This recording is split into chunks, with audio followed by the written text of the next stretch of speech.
BBA third year advanced accounting 1 বইয়ের chapter accounting for stock holders equity থেকে 8 নম্বর class. যে অঙ্কটার সমাধান বোঝাবো, 2022 সালে জাতীয় বিশ্ববিদ্যালয়ের পরীক্ষায় আসছিল। একটু জটিল আছে, তবে খুবই গুরুত্বপূর্ণ, আর আমি সহজেই বুঝিয়ে দিব ইনশাআল্লাহ। ধৈর্য ধরে ক্লাসটা দেখো। প্রথমে প্রশ্নটা পড়ে নিচ্ছে।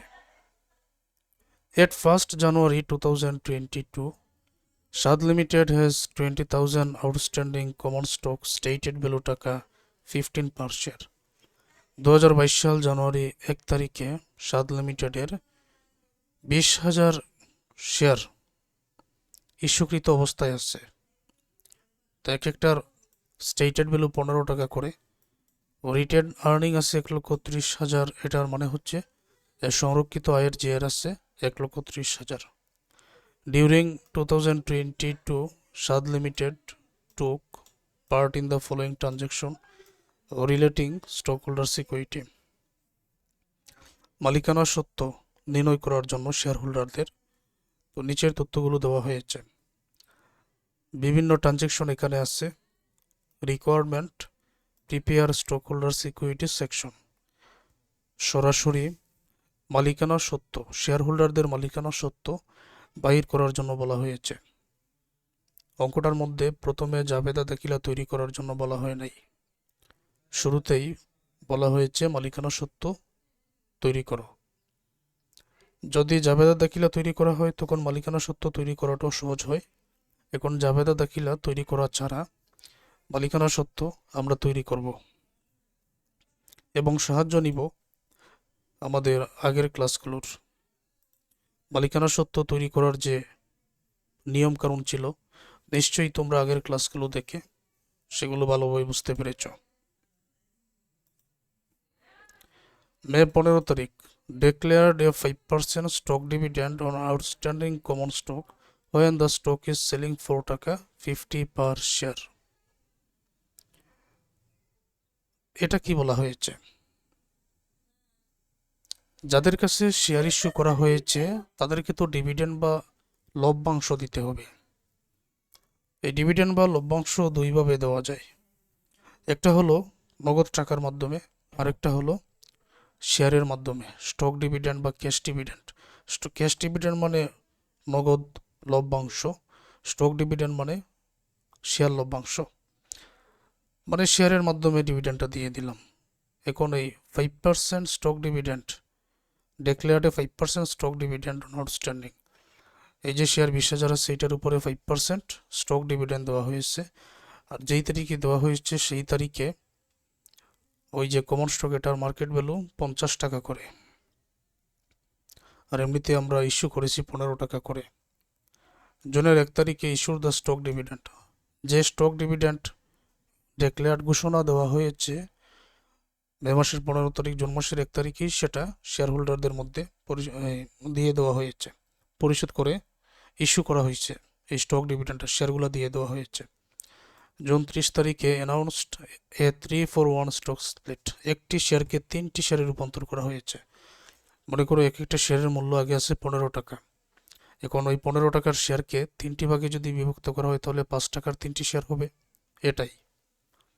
আবার শেয়ার আছে 20,000, তাহলে এই 20,000কে যদি আরও এক একটা শেয়ারকে যদি 3 ভাগে বিভক্ত করা হয় তাহলে 20,000কে আরও 3 দ্বারা গুণ করলে 60,000 শেয়ার বর্তমানে হয়ে যাবে, কিন্তু মূল্য কমে যাবে, 5 টাকা করে হবে। নভেম্বরের 15 তারিখ পারচেজ 5,000 টিজারি শেয়ার 4 টাকা 28 পার শেয়ার। 5,000 শেয়ার মানে আমার শেয়ার আমি নিজেই ক্রয় করে নিচ্ছি, বা সাদ লিমিটেড নিজের শেয়ার নিজেই ক্রয় করে নিচ্ছে 28 টাকা করে। এখন স্টক হোল্ডার সিকিউরিটি তৈরি করার জন্য চিন্তার বিষয় যেগুলো এবং যে ওয়ার্কিংগুলো তৈরি করে নিতে হয় আমি এক এক করে এখানে বুঝিয়ে দিচ্ছি। সব কিছু শেষ করার পরেই কিন্তু আমাদের স্টক হোল্ডার ইকুইটি তৈরি করতে হয়। আমরা যদি লক্ষ্য করে দেখি যে কি পরিমাণ শেয়ার এখানে আছে, প্রথমত 20,000 শেয়ার, কমন স্টক এর টাকা 5 কেন হবে? এই 15কে 3 দ্বারা ভাগ করা হয়েছে এই তথ্যটার কারণে। 3-for-1 স্টক স্প্লিট, একটি শেয়ারকে 3টি স্টকে রূপান্তর করা হয়েছে। তখন দেখো কিভাবে, প্রথমত 20,000 শেয়ার, আবার 5% 20,000-এর শেয়ার আরও লভ্যাংশ হিসেবে দেওয়া হয়েছে, তো 20,000-এর 5% আরও 1,000, তাহলে টোটাল হলো 21,000 শেয়ার। এখন একটা শেয়ারকে 3টি শেয়ারে রূপান্তর করা হয়েছে, সুতরাং আমি 21,000 শেয়ারকে যদি 3 দ্বারা গুণ করি তাহলে 63,000 শেয়ার টোটাল বোঝাবে।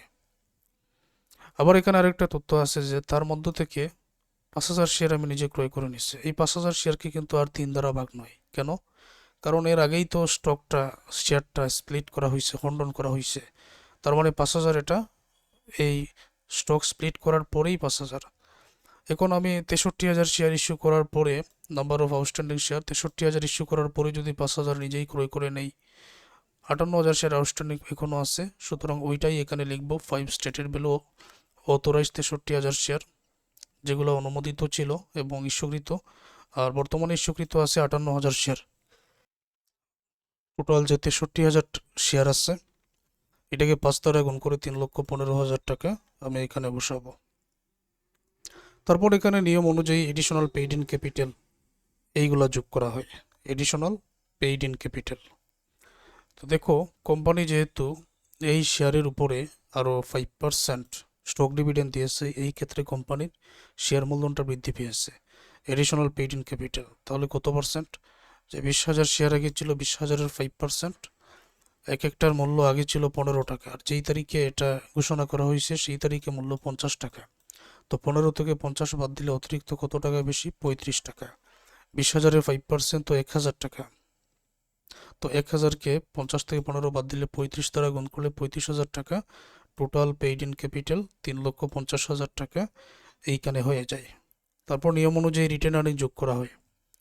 তো রিটেন আর্নিং আমরা আগের ক্লাসগুলোর মধ্যে দেখেছি কোনটার পরে কোনটা আনা হয়। রিটেন আর্নিং শুরুতে আছে 1,30,000, রিটেন আর্নিং 1,30,000। তারপর এখান থেকে ডিভিডেন্ড পেইড, যেটা ডিভিডেন্ড পেইড ওই টাকাটা মাইনাস করা হয়। ডিভিডেন্ড পেইড ওই টাকাটা এই জায়গায় মাইনাস করা হবে। তো কেন মাইনাস করা হবে? কারণ এখানে ডিভিডেন্ড পেইড করে দিচ্ছেন, এখানে রিটার্ন আর্নিং ডেবিট আছে, রিটার্ন আর্নিং ডেবিট থাকলে এটা এখানে মাইনাস করা হয়।